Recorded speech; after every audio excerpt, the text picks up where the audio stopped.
কি রে, চাকরিটা হলো? হ্যাঁ। তাহলে মুখটা এরকম বাংলা পাঁচের মতন করে রেখেছিস কেন? দেখ। ও, 11:30 দিচ্ছে? না, সব বাচ্চা দিয়ে হাতে 10 পাচ্ছি। এই নে, জলটা খা আর মাথাটা ঠান্ডা কর। তুই খা। আরে দাঁড়া, আরে শুনবি তো। স্কুলে সবসময় টপ করতাম, কলেজেও 5 জনের মধ্যে থাকতাম, শখ করে মাস্টার্সটাও কমপ্লিট করলাম। যেখানেই যাচ্ছি সকলে একই কথা বলছে, মার্কশিটের নাকি কোনো দামই নেই। আই ক্যান আন্ডারস্ট্যান্ড, চাকরি জীবনে পুঁথিগত বিদ্যার কোনো দামই নেই। তাহলে যেটা প্রয়োজন আমরা সেটা কেন শিখলাম না? আমাদের তো জীবনের অর্ধেক সময় পড়াশোনার পেছনেই কেটে যায়। তবে এই শিক্ষার মূল্য কি, যেটা বাস্তব জগতে কোনো কাজেই আসে না?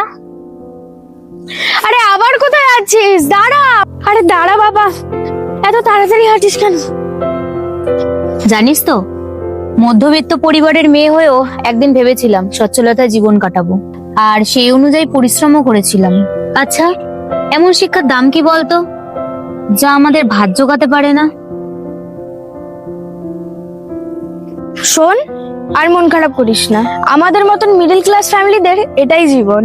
তাছাড়া তুই তো একটা চাকরি পেয়েছিস, এই খবরটা কাকু কাকিমাকে তো দিতে হবে, তাই না?